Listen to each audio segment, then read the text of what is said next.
I'm delighted to have you here with us today. And as you know, Tikkun is, that Hebrew word means to heal, to repair, to transform. And we have been committed to that healing and repairing and transforming of the world for a long time. So it's Tikkun Olam.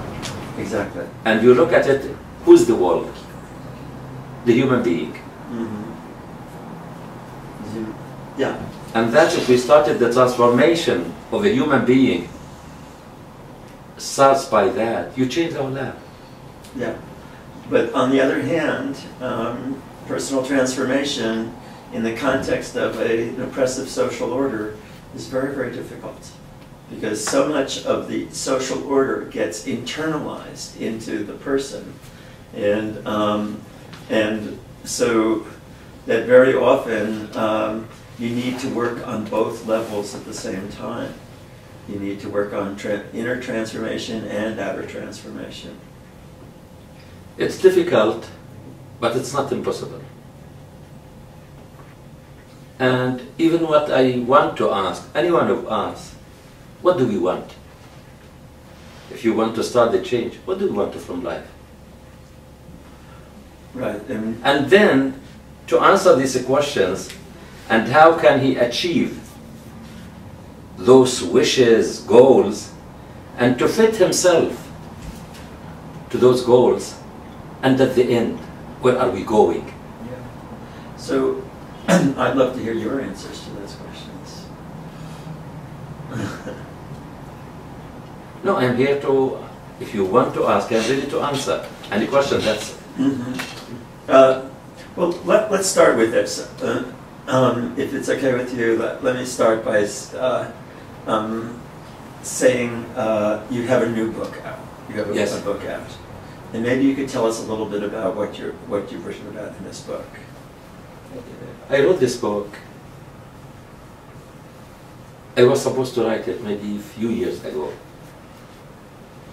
About my experience, my childhood, everything I faced in life as a Palestinian refugee in the camp, the schools, the suffering, the life experience,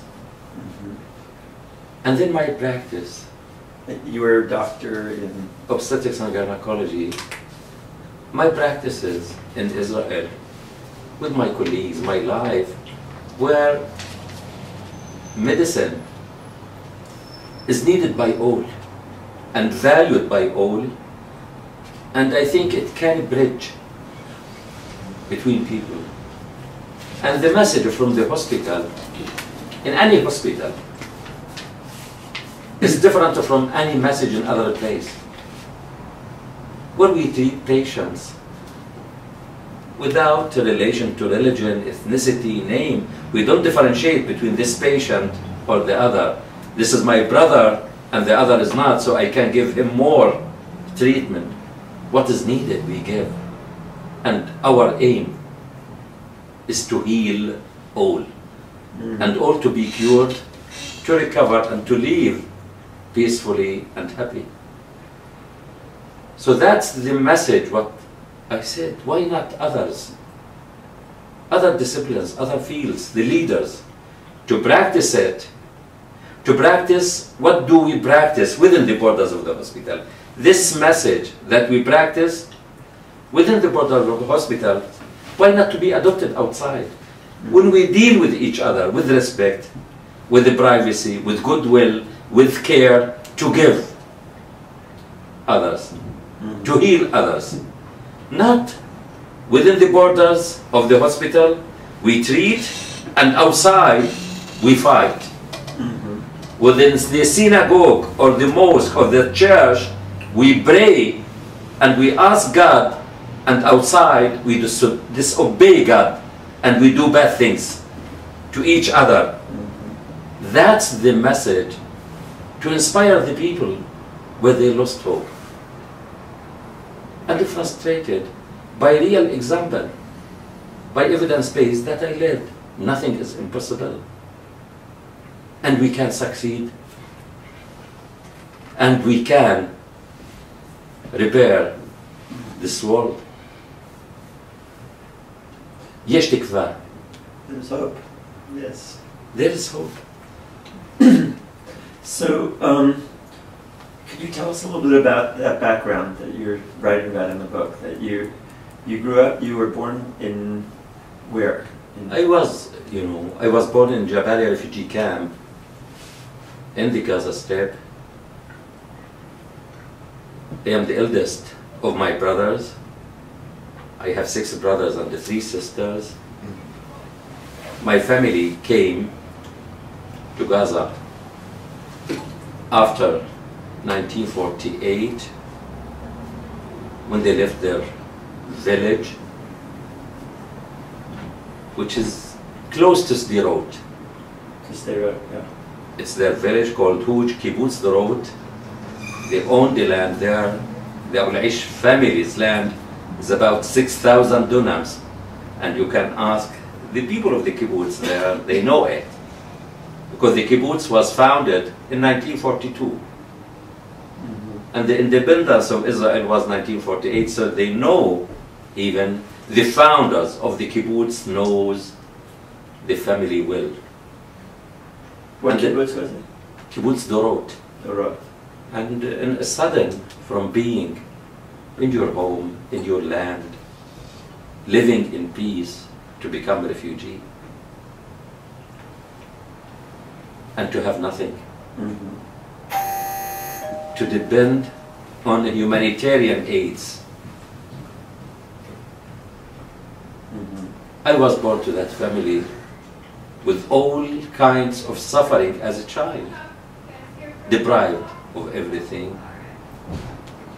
But our parents, they understood and realized the importance of education.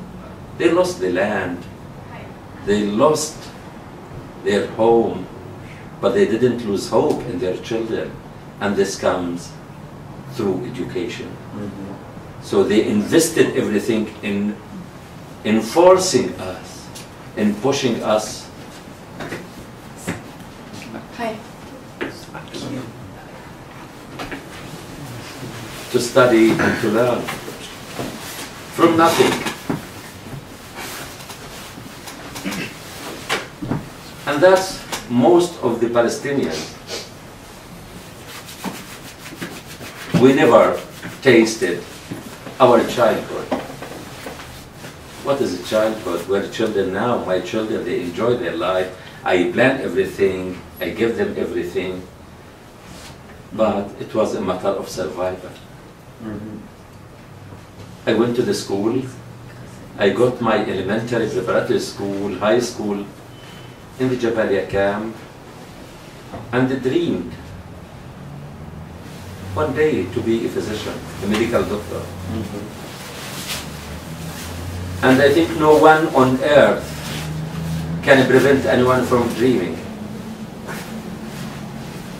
And later on I realized that dreams can become real. Just to work hard. And I succeeded in the high school, and I got a scholarship to study medicine in Cairo. In Cairo? Cairo University. I got my MD from Cairo University, and they came back in 1985. This is the most happy moment to go home. You are a doctor. You are going to save your family.